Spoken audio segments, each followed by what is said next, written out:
Hey everybody, it's Yo Taylor back here at the Style Table on My Style Mondays. And this week I'm here celebrating the last week of Black History Month, which Black History Month is all year round. It's American history and full stop, period. And I'm here with my special guest, Cherise Pugh. She is an innovator, digital marketer, brand positioning expert, and self-proclaimed data geek. And I'm just learning in this bio that she's also a musician. I didn't know that. She is she led lots of teams with Coca-Cola. She was like a senior marketing manager. She's going to tell us. I'm going to let her tell you her title because it is. She's done so much. Cherise, welcome to the show. Thank you for being here and sharing your precious time with us. Absolutely. Thank you so much for having me at the Style Table. Yo, Taylor, I appreciate it. I'm happy to be here. And sure, I can absolutely share a bit of my background. So, just in a nutshell, I grew up in music. My dad was a drummer for a group called the Isley Brothers, and then I went from that to got my marketing degree at HBCU, which led me to doing like surprisingly marketing and fashion. I had never really thought about that or wanted to do it, but that's a whole other thing. But I did, and then after that, I went to Coca-Cola, where God blessed me to work up the ranks from like regional regional marketing for like doing things like working on our partnership with like Disney Ice and all of these more regional accounts, but some of them like really prestige, like don't mess this up in California. And then from there, God blessed me to be a sales executive where I was really in charge of a team, a cross-functional team. I was being the sales executive. You're in charge of that partnership. So it's your job to make sure that they are that it's a valued partnership with Coke. We always felt like we could make our partners more money than we could like give them or in rebates and stuff. So we always brought all the value, and that's been a blessing to me as a marketer now. And I did that work. I'm leading relationships between Coke and like national like movie chains. I was on the Six Flags team and a few others. But all of my wins, when it came time to like renegotiate business or make my numbers, it would be like, what'd you do in sales? And all my stuff was based in marketing because that's my background. So I was always working to make sure that their marketing initiatives lined up with ours. And that, surprisingly, was a great win. So from there, I just kind of would do marketing, but eventually I was like pushing the envelope. And my vice president said, I really would like to see you go out for this role. I think you'd be a great fit for marketing innovation, shopper marketing innovation. So I was like, I love the future. So I loved thinking about the future. And they did go ahead and invite me to the shopper marketing innovation team. And I ended up leading 1/3 of the initiatives for shopper marketing innovation for all of Coca-Cola North America. And with that role, I would say it was amazing. It was eye-opening to really see. There were so many things that experts from other companies would come and talk to us about that were coming down the pike, like back in like 2015, 14. And now like I see it or see things that we worked on. Like I wrote the company's mobile ordering strategy. I happen to be working at the company when like way back in the early 2000s when I started, phones were dumb. They weren't smartphones yet. And, working there, is when phones started to get smart, like this guy. This is a pretty smart one. And we needed a strategy for that. Like people started ordering things on their phone. And so one of my charges as leading 1/3 of the shopper marketing innovation initiatives was to literally write the company's first strategy for mobile ordering, which we in turn, of course, used to work with other partners. But that was a first for me because up until that point, everything that I had worked on there was some precedent, there was some smidgen of research in the world that existed, but there was none for this. But it was great. It was fun. I learned a lot about the future, how to look at trends, how to make sure that trends apply for later, but also for now. And it gave me a lot of good retroactive looking for the campaigns I had run as a senior marketing manager, like in partnership marketing, customer marketing, where I like led national campaigns for like Coke and the American Music Awards, or Sprite and NCAA for like March Madness. We would have different initiatives or campaigns that it would be our job to go to this is more in like the customer marketing partnership marketing, to go to an existing other entity and say, hey, you're national, we're national. We think that this could be a great fit, to do this initiative together or do this campaign. So I did a lot of those before going to shopper marketing innovation.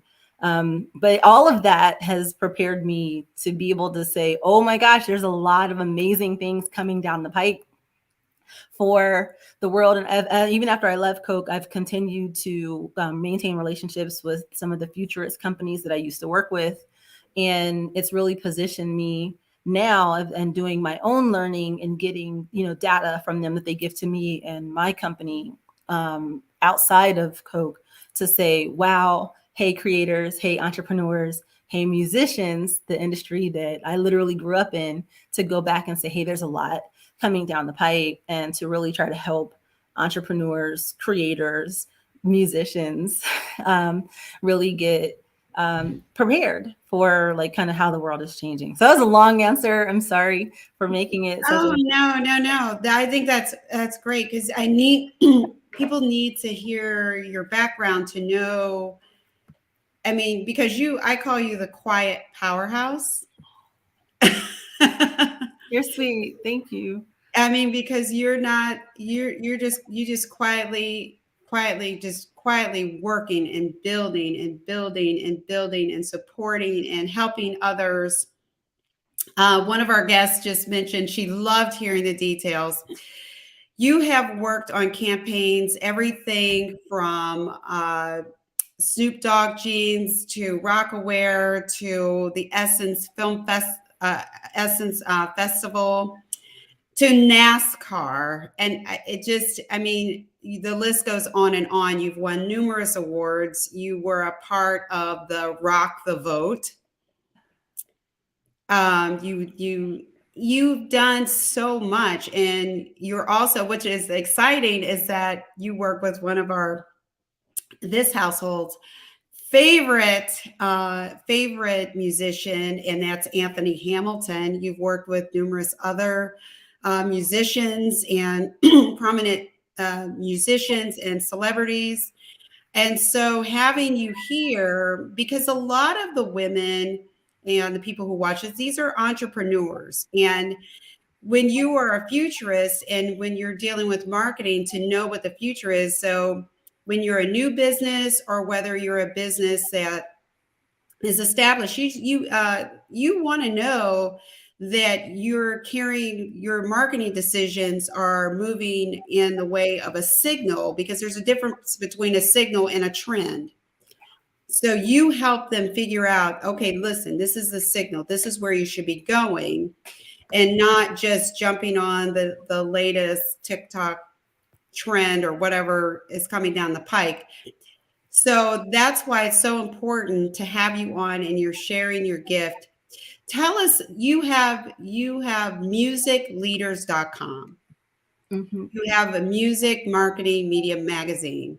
Tell us a little bit about that, and how you help others with your business. Absolutely. Thanks for asking. So I was blessed earlier this year to purchase Music Marketing Magazine, and people can find it at musicmarketingmagazine.com. We give out a ton of just like free, I would say, micro strategies, and also tools. We'll be giving away even more tools. In fact, everyone who goes to the medialeaders.com portion of the site, if you want to go straight to get the free tools, we're giving away a nice little tool set of like basically automation-ish marketing support. And the reason we're doing that, and the reason Music Marketing Magazine.com even focuses so much on like how do we give things and how do we help people with these tools and help them like be more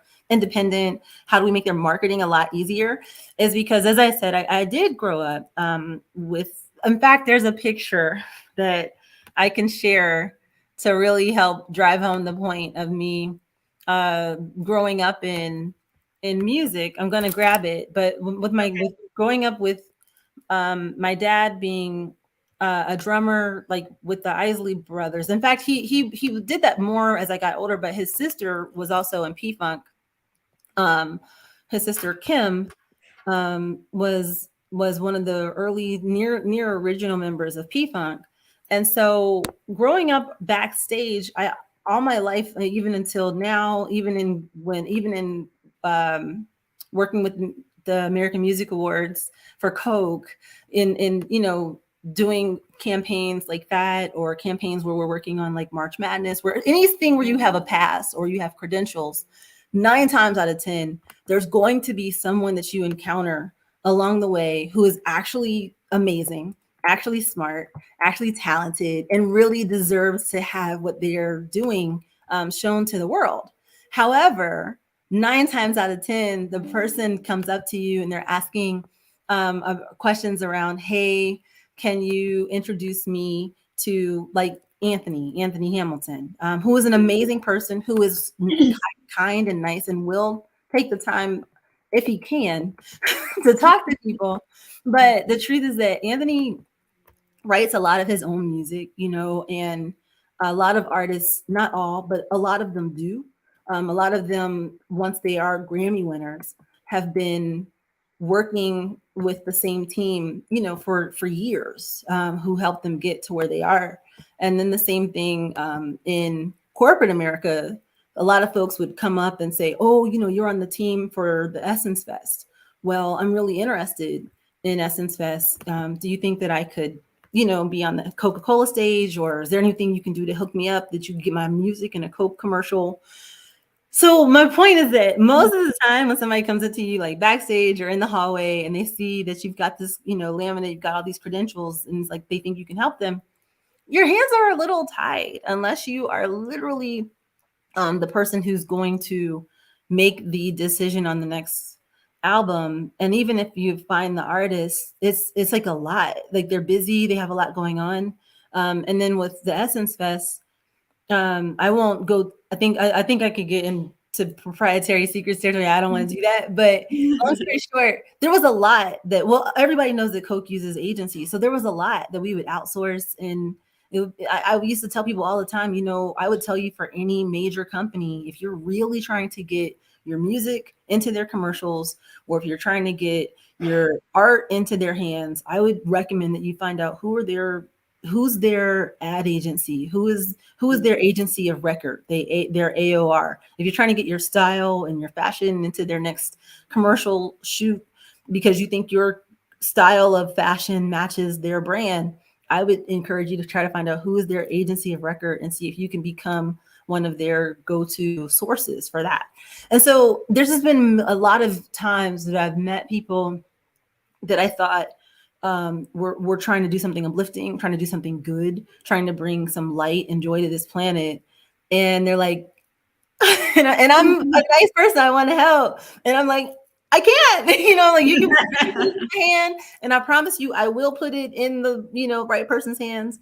But 9 times out of 10, that person either has a time constraint. Maybe if they're an artist, they've got, record deadlines to like, hey, let's get this out. And they need to go with a producer that they know and trust, or maybe it's like, if it's the corporate thing, I could put it in their hand, but then it's like, they really kind of need to stay with the agency of record that has an actual fiduciary responsibility to the company they're working for. So there's just all these things. And I think after seeing the innovations that are coming our way, and that actually are now starting to happen, because I did the innovation role a little while ago, things like AI, That was a big trend that we knew was coming. On demand was a trend we knew was coming, that you'd be able to do almost anything on demand. We're there. And artists who are independent, entrepreneurs who are like on their own, even individual contributors at work who need to keep up with the Joneses to make sure that this round of layoffs doesn't include them, need to learn how to really work smarter, truly work smarter, not harder, because Right. AI is absolutely smarter than the rest of us. It's faster, it's amazing, all these things. So I felt responsibility to make sure that, especially the messengers, the media makers, the musicians, the fashion inspirations, who are helping us with messages that are uplifting and wholly inspiring, that they have tools to help them win. And then the same thing for folks that go to a 9 to 5 job. Like, I want the folks who are working inside of corporations that have amazing values and that care about people and care about their peers and care about their teammates to win. And that's why we're intentional to say that although we are doing things that focus on helping musicians at musicmarketingmagazine.com, it's music leaders and media leaders. And I think that we've seen with social media that we all actually are a leader of self first, and what are we putting out to the world. And I want to really help folks who have something uplifting to say do it faster, stronger, and in a way that is bringing their dope personal brand to life. Because if there's people who are doing things that are uplifting and inspirational and positive, then 9 times out of 10, their personal brand is going to be reflective of that when they're doing it to the fullest. So yeah. So that's what we do. We have virtual meetups in Music Marketing Magazine. Our community is called Music Leaders and Media Leaders. And so we do a focus lab. There's actually one tomorrow. Everyone who goes to the site and joins Pro, like you go to musicmarketingmagazine.com, click Pro, and there's no cost. We love you. We love you, positive folks. So even if you're not in music, but you want to, like, you have a big project, maybe you have a big deadline coming up at work, or you have that one assignment that's been like right here, like for the last 2 weeks that you want to knock out. Always. Like everybody has it, right? So we do Focus Lab right now once a week, and it's a mix of focus, let's get this done, and networking. I do not believe in coaching just to coach. I don't want to be, I could absolutely be a marketing coach and charge like thousands of dollars. I get it in the ear. People are like, Sharice, like you could just have like one, you could, charge people like $5,000 an hour, for coaching. And there are people who do that. I don't want personally to do that. It doesn't line up with my value set. But I do believe in helping folks that are trying to do good things, get them done. So you come to Focus Lab, we go around, we say, this is what I'm here to focus on today. And it's that thing that's right here that the world needs because you're positive and you're awesome and we need you to do it. And then we hunker down for 45 minutes and we get it done. Last one, we had a NFL player and a Hollywood director get a script done, and he got it done. And now I see them online doing the placement, like the test video shots. And it's like, yes. And he was like, I've been pushing this off for like 2 months. And I'm like, we love you and we need you. And he's a really dope, positive, uplifting director who's amazingly plugged in, but busy and just wasn't going to do it. So we have Focus Lab to help you bring that one thing that you need to do. We get it done. We knock it out. We push. We go hard for 45 minutes. Then we network for 15 minutes because I need you positive, amazing messengers to know each other. You need each other. There is somebody who has exactly what you need and they love doing it. Mm-hmm. And they just need you to know them. And you won't know them if we're all just in our own computers, never talking to each other. And then we do the collab lab, which is basically like pretty much like straight networking, like speed dating networking. And then we give out like a lot of free tools. And everyone who goes to musicmarketingmagazine.com, or if you want to just go straight to get the free stuff, you go to medialeaders.com and sign up for Pro. And you'll get a nice, lovely list of tools that should help you get things done faster especially things like around, of course, marketing. But there's some other tools in there that can help you check out the competition for your job. If there's a company that your company is going really hard against, or if there's a entrepreneur that is your peer, but you'd like to know how they're doing, there's a tool that can help you do that too. And see what they're focusing on. We have a tool that can help you look at any YouTube video and see like what the keywords were and all these other things, and help you just be more strategic in what you're doing. See if your keywords match up with what the videos that are winning are doing. So those are the things we do. We help you focus, we help you get it done. We help you connect with people who can help you level up. You help them level up. We help people connect quickly and build real relationships. And then we give you gifts. We give you things to help you do it more easily and more quickly and more excellently. So that's a lot of those are the 3 areas that we focus on. And then we celebrate. We highlight people who've joined pro. We may shout them out for different things, and post about them and celebrate them and recommend them for things. We also invite our members to free stuff. Over the weekend, we took members to a Rock the Bells event with a lot of entertainment industry leaders, which was great. We also, and it's a health and fitness focused. It was a holistic hip hop event. We've taken That's members. so cool. Thank you. And then we've taken members to like award shows, like real award shows, like that are on TV, which is fun too, or help them get like opportunities like behind the scenes. But you know, those things come as they come. We share it. So. See, that's fantastic. And I know for those of you who are watching it now, or you will want to, if you don't get a chance to, didn't get a chance to see it, I will encourage you to tune in and watch it again. She's also going to drop, Sharice is also going to drop information in the comments, so you can click right on and go to the site, because she has lots of resources and lots of tips. I mean, I sat down to dinner with her and she just blew my mind wide open about all the things that I didn't even think that I could do, and didn't even know that was accessible to me. So she's amazing. And I was so excited that she agreed to share her gifts and her knowledge with us. And, now we're going to dive into her style, because she's a musician. She's been in the music world. She's on tour with her clients. And she has some photos that she's going to share with us. I'm going to put one up right now. Can I do that one right now? Yeah, sure thing. Let me make sure this is it coming up for you? Yeah, I have this one. Okay. Okay, where were you? I mean, now your mom. Yes. And look at Fab Mom. So this is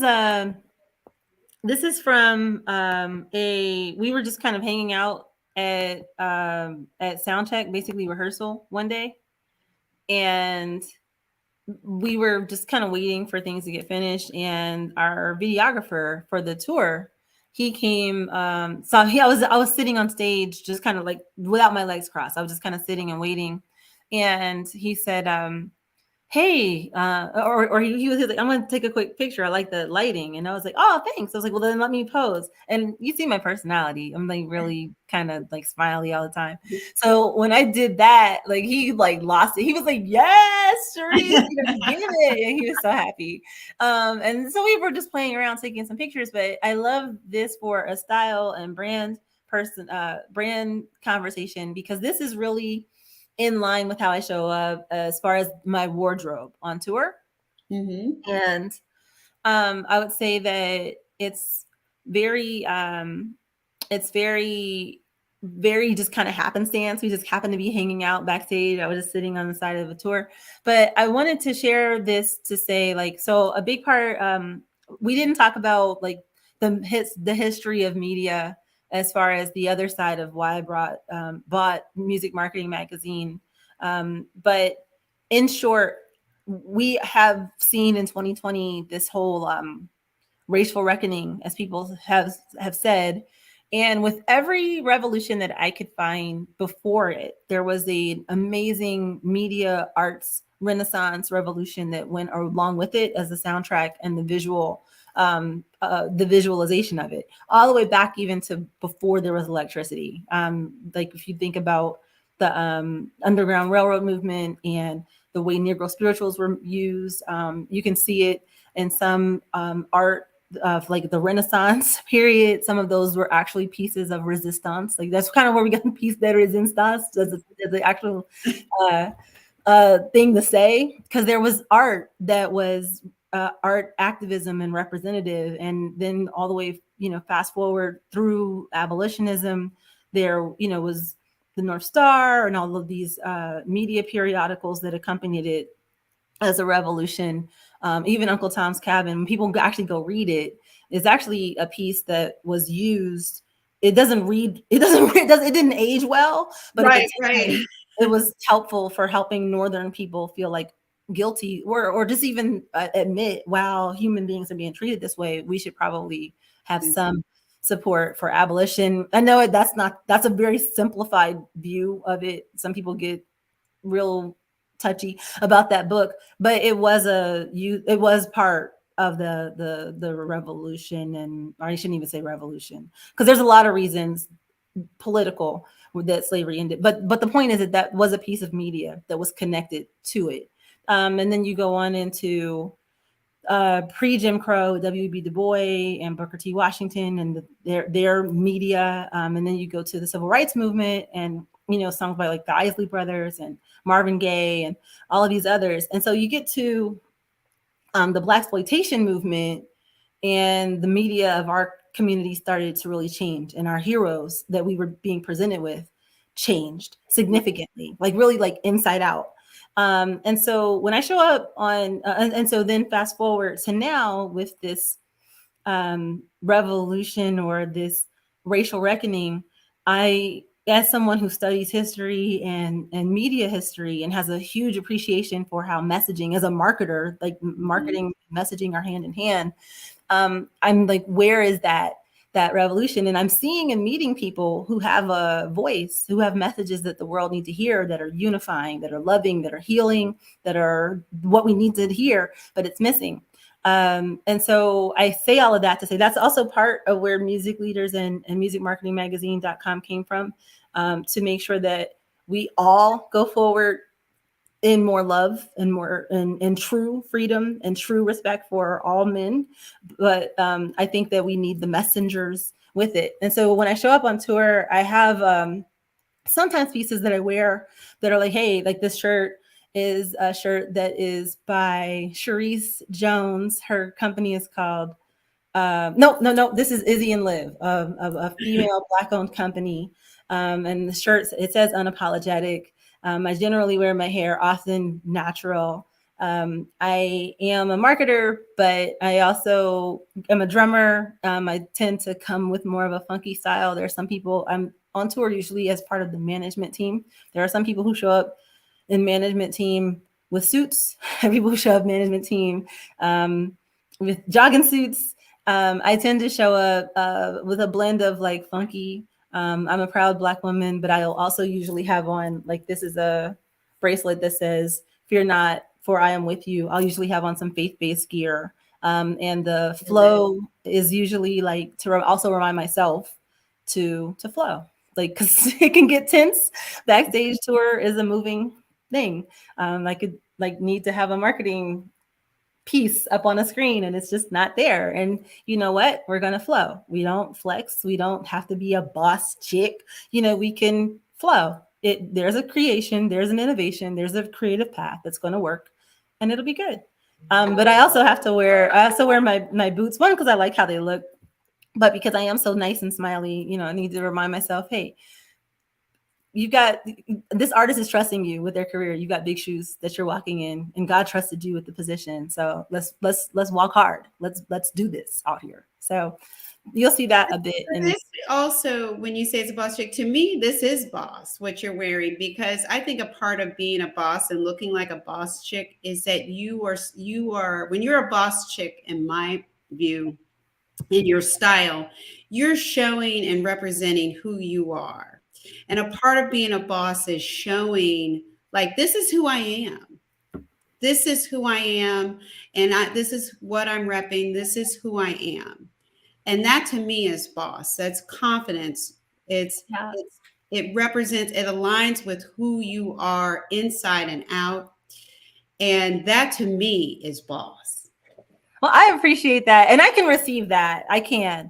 In entertainment, there is an ilk of there are females of a certain ilk that they use it a different way, and it's I don't know, to be like competitive or compete, but I think that one thing that not so much the food industry, but the fashion industry taught me is that there's enough to go around. Like working in fashion right out of college, it was amazing to see that, wow, all of these designers, a lot of them are designing with another designer in mind because they know that maybe they don't make jewelry or that they don't make, like for Rough Riders, there was a certain color of inseam that we would use often because it went well with Timberland boots. And they had no plan to try to make boots for any time in the future that I was dealing with them. Right. And I just thought that that was awesome. And I saw that at clothing line after clothing line, and it was just so like beautiful because there's enough to go around, and we all have different gifts, you know. So I can receive that. I don't like it when it's the, you know, I'm the boss up way up here, so all of you are down there. But I can receive it the way you're saying it. Yes, confidence and let's do this. Yes, That's right. That's right. That's my belief. I love when women walk in confident and what they have on, and it speaks to who they are. thank you. So I can go through these, and then I'll show the pictures at the end that I promised for Here the is the here thing. is the next one. Oh, this is you. Oh my gosh. So yes, so let's see if we can do. Yeah, there we go. Okay. So I was going to do it at the end. I'm sorry, I didn't mean to do it. But so okay, so I said that like I've been at Isley, like I was around Isley like as long as I can remember. So as you can see with this slide right there, like literally as long as I can remember. And then there as well. So some Oh my goodness. but yeah. But back to the style show. Oh, there you are. So your boots are your shoes are your signature. That's a signature look for you. It is. And I have like a bunch of different colors. And the cool thing is, so when I was in corporate America, I would wear boots, like dressy boots, right? Right, But right. when you're working, you see the size of that arena, like you see how big that is. Mm-hmm. And so I'm in the show, one like going to the top to see do the graphics look well before the show starts, walking with the head of merch to see, oh, you know, what are we going to sell meet and greet tickets tonight? Then during the show, likely talking to fans, engaging fans, understanding their thoughts on the artists, maybe helping out with production a bit, like the production manager, like running things here and there. And then after the show, like grabbing the fans and helping them get to the meet and greet, or running or co-running the meet and greet. So that is a lot to do in like high heel, you know, cute Oh my boots, goodness, yeah. right? But I still like the style, like it's coming up to the calf. And so I have boots like that in several different colors. In fact, if I show up without them, our tour manager, Bill Reeves, who's amazing. He was I want to say in tour management, but he definitely worked on like the Purple Rain tour. Like, he's worked with everybody. He's awesome. And he doesn't have a lot of time for extra stuff. But if I show up without the boots, he'll go, "No boots today? Like, what are we doing?" That's wrong. Yeah. So it's definitely part of the signature. And that shirt says, "Faith it till you make it. Oh, Uh, love it. Love and it. then those bracelets are absolutely from Sanctuary Girl. One of the bracelets is from my grandmother, Beverly Jean. I try to wear something of hers, like if I can, every day. But then also the rest of the bracelets are from a company called Sanctuary Girl, which is a faith-based company, and also female owned, and woman of color owned. And so, yeah, and this is just another example, like the flow, having the faith, the hair natural, big, and then yeah, let's wear the big shoes to fill. Let's do it. Let's rock. And then also with the big shoes to fill, it's not so much just about the artist. Um, Earlier today, I feel like we all as Black people, especially women of color, actually, I think everyone, if you look back at your ancestry, you will find people who absolutely made sacrifices so that you could do what you're doing, which is be here on earth and breathe. And then you need to fulfill Your your destiny. yes, your purpose and the destiny that God has for you. So with me, I'm reminded about things that my grandparents did, each of them, my aunts, my aunt Gigi, who absolutely sacrificed a lot as a single woman to make sure that she was pouring into me, my aunt Regina, just all of them.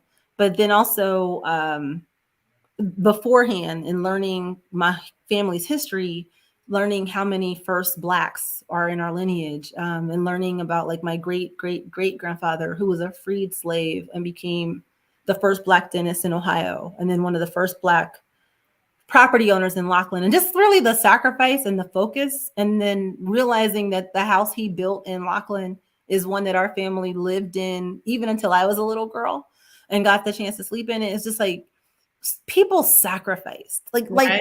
sacrifice that we can't fathom to Right. prepare and help our families. And especially from that generation of the freed slaves, like so many of them lived lives that were so intentional, but that were intentionally blocked on progress. But absolutely intentional, to make sure that we would all be okay and in a better situation than them. So again, like I'm realizing more and more that it also helps me remember like the big shoes to fill. So let's do this. Let's walk hard. Yeah. So So that's I love how you and your style reflects your passion and your sense of responsibility, and a reminder to you that I have big shoes to fill. And these are my representation of that. This is how I show up, because I know I have to do the work, because the people before me did the work so I could even be in this space. absolutely. And I look at that, like I mentioned my great grandfather, great great grandfather, great great great grandfather, first Black dentist in Ohio. But I also look at my grandfather's mother, Mama Rose, the same way. She was born into, the post Civil War era South, and her and her husband made what I now have learned. It was an incredibly courageous decision to move north to Ohio. And when I say I learned it's a incredibly courageous decision, there's a link that I can also share with everyone who signs up for Music Leaders. We're going to be sending out a list of like media tools, like media that we think is awesome to close out Black History Month. And one of the books in that list is a book called Cast, Yeah. by Isabella Wilkerson. Yeah. And she also wrote The Warmth of Other Suns. Mhm. And if you have, everybody who's tuned in, if you have any family at all that moved north from the South, I beg you to please read The Warmth of Other Suns so you can hear how courageous they had to be to make that move, like how there were night riders trying to make them not get on the trains, so how they would have the trains go through the south and not stop in the black towns, or how some of them had to leave in the middle of the night because of the property owner of the house that they were sharecropping on or renting on or being tenants on knew that they were trying to leave. It was probably going to be problems. So just looking at her doing that and knowing that, learning from that book, really, really understanding what it meant to do that before the internet, before you could be like, what's the standard of living in Detroit? What's the standard of living in Cincinnati? Like, you couldn't look that up. There was no Google. They Right. were really like refugees, fleeing terrorism bravely, courageously for them and their babies. So anyway, like, I want to just make sure I honor what is a often overlooked common experience for many of our ancestors who we knew, the ones who were born in the 30s and the 20s, Right. in the 1905s. Our, like, many of our grandparents and great grandparents who we knew spent time at their house when we were kids, Right. and they were the first generation up north. And so, yeah, I just had to say that. But big shoes, yeah. Sorry for so long. I get passionate about it. Yeah. Listen, it's a very we all can relate. My family, like everybody else, has migrated to the north, migrated to Ohio, and had to make a way and had to find, because once we got there, it was kind of like this state that was, kind of middle of the road, but it really wasn't. There was just, even in the north, there were still battles to fight once they got there. So it's been a lot. It's amazing that sometimes I get choked up because it's really amazing that we're still here. It really is phenomenal that we are really here. But I stand on the shoulders of very strong women and men who overcame and persevered and still fighting the fight and fighting to protect our history.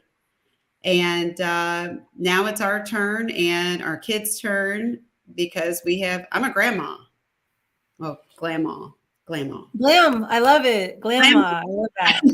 And I want my grandchildren to know their history, you know, and their friends to know their history. Exactly. Yeah. Exactly. So yeah, Because there's a lot. history, yeah. That's a huge part of why we're doing the wrap up list. And we're going to do one for kids too. There's a lot of movies I don't think we think to show to kids, but that are actually appropriate. Like Remember the Titans. That's a great one for helping That's a them great one. understand that generation. The Great Debaters. There are a lot of pieces of media that are absolutely appropriate and helpful to share with them. But I think we need to keep having it. The Woman King is also another one that's great. I watched that again. That was that movie. I love it, but I always love it when women are just doing their thing. And I love that movie. I love it too. Build something great. So this is another one. Yes, Build Something Great. And so this is actually at the Motown Museum. Okay. We were in Detroit to do a show, and the leaders of Motown, like current, were kind enough to invite our tour to visit Hitsville. And when you're in town to do an R&B show, and Hitsville invites you to come through, you should come through. So we Yeah, did. you go. And again, you can see, of course, the boots, but I felt like being there that day, there was so much innovation with the way Barry Gordy, so much innovation and strategy that doesn't, I don't think, really get talked about in the common like sphere of life. Everybody's like, oh yeah, he built Motown, built Motown sound. But just for example, it's a house, right? There's the house, but there were several houses that he owned.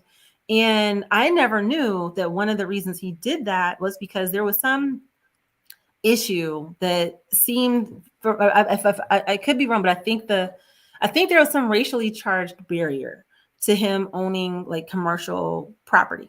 Right. And so he needed space that would be big enough to, house all these recordings, Studios. studios and offices, for the accounting and writing, desks and whatever, or space for the writers. But he needed space because this was a great company that was growing. So he had this network of like houses, and I apologize if anyone from Motown is watching it. I don't have it 1,000,000% accurate, but I remember that there was this deep strategy of being innovative and creative to overcome a barrier, and that could have been a barrier that would have stopped other people. He said no. He was, instead of that, he was like, well, okay, I can't buy a property that big. You're not gonna let me. Well, okay, we'll buy several of these big, and that will be the recording house or whatever, and this and that and the other. And then also he had a switchboard of his own. They showed us the switchboard in the back, and it was again a means to overcome a barrier, that something wasn't Right. being done the way they needed, and something was going to block him or them. And he said, you know what? Forget it. We'll just do our own. And every single time I've asked any leader, um, of any color, really, like, how did you keep going, or why did you keep going? But because I'm a mostly little Black girl from Ohio, a lot of leaders I talk to are Black. And so, like, I asked my Uncle Billy, first Black Navy SEAL, my grandfather, who went to the Ohio Basketball Hall of Fame. I'll ask, like, Anthony, even. Like, there was a national anthem that he had to do right after Fergie had caught a lot of backlash, and he was the next person the next year for All-Star, right after her. And I'll ask people who I feel have done courageous things or done things at a time where it could be a ooh. And 9 times out of 10, they always say, I just knew what my goal was, or I knew what I Mhm. wanted to do, or I Right. knew I wanted to Right. deliver a great Mm. show. And I wasn't going to let it stop me. And Yeah. so this picture shows my brand. I do remember and love that I'm a Coca-Cola marketer. Like, even this is like an old Coke. Well, you can't see it well, but there's an outline of a bottle on that I have on right now. But there's that's the Coca-Cola script as I get to do marketing out on the road. That hat says, it's from a company. I think it says like Royal something, but it has a cross in it that's like sequenced. And so it's still like cute, funky for the road. And of course, the shoes feel like we're going to flow. And the reminder, like, build something great. And this is at the Motown Museum, which they are or have been. I don't know if they still are, but at a time I was working with their team, and they were working to rebuild the Motown Museum and to do it after the style of the Muhammad Ali Museum, which is in Louisville and is also great if anyone gets a chance to go to that. But they both are the style that's similar to Human Rights Museum in Atlanta, or the African American Smithsonian in DC, which very modern, nice, engaging. Um, Again, that's actually my hair. That's how big it gets. Those the earrings I have on, you can't see them close up, but they are peace signs. So there's a black background, and then a white, and then a black peace sign. I do believe that if we all focus on love, and I'm a follower of Christ, things like that, that we can coexist and have this and truly be peacemakers, of all colors. Yeah. Then these again are the bracelets. I'm sure that there's faith based, probably Sanctuary Girl again, and then the shoes. Um, and let's be creative.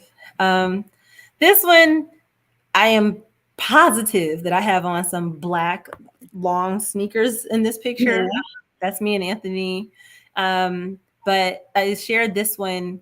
I can't take the words off. I don't have quick access to the old one, but Oh, he did that's an right. amazing, encouraging home video during the height of COVID, Love which it. we used to encourage folks. But I share this to kind of, it shows the funkier side. Like I said, I like to do funky, creative, cool on the road.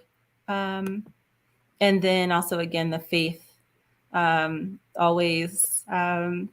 Yep, and that's in my office with that's usually behind me at work, because if you're not going to love it, then how are you going to do it in love And if whatever you're doing in love to serve others, God is love. So let's like focus on trying to find things that we love doing. And we can't necessarily always do that. But even like when I worked in sales, it was like, hey, if we make this work, this company is more prosperous and that company is more prosperous, and we can help people. We all the employees at that company benefit when we grow these numbers. And so finding something that you love, that you're in what you're doing. If you can't 100% love it, focus on the parts that are in line with your values and the why, So for me with sales and doing like B2B, huge company to huge company deals and making them truly mutually beneficial and truly profitable for both sides was like, hey, that's going to affect a lot of families, and that's a win. So let's do that. Let's love them. No matter what's going on at work, let's love the people who are benefiting from those companies. So That's a wonderful, wonderful way to wrap up the show, because and that's just the kind of note that we should finish up on. My I have a coach, and she says she believes in everybody working together. She always says rising tides lifts all ships. yep. So working together is so important, and that we can share our gifts with each other. And I do believe what you put out, you'll get back. And always give people more than they thought more. Just give them more, because then they'll go out and pay it forward and give someone else more. And the more we give and more we love each other, the better off this earth, and the better off my grandchildren and everybody else's grandchildren and children will be. And that's what, at the end of the day, that's what this is all about, is what we leave. So on that note, That's it. That's the point. Like, who did that's you it. serve? Yeah. Serving others, being of service to others. And on this journey on At the Style Table, when I started out, I had one idea. And at the end of the day, it's all about what I can do to share what I have and leave a legacy of positivity and share what I haven't and be in service to others. That's it. So you guys, thank you for spending this time with us tonight. I hope you learned a lot, and definitely she's going to put her information in the comments, and she's going to go back even after the show and make sure so you guys can sign up. And when you go to the website, you hit pro. I know, because I did it. And there's a wealth of resources for you to help you with your business. My goodness, a workshop to help you network with other people and work on your project with other people and get insight and information and support. Free. That's what it means to be in service to others. So see you guys next week, every Monday at 7 p.m. at the Style Table, my Style Mondays, where I talk to women about their businesses, their careers, their hobbies, even just your passion, the things that you're doing with your organizations, how you're giving back, and how you show up, and what you look like, and how do you feel when you walk in the door. And we'll talk about all those things. So you guys know where to find me, at the Style Table, on Instagram, LinkedIn, Facebook. Please subscribe to my YouTube channel, At the Style Table, and we will see you next time.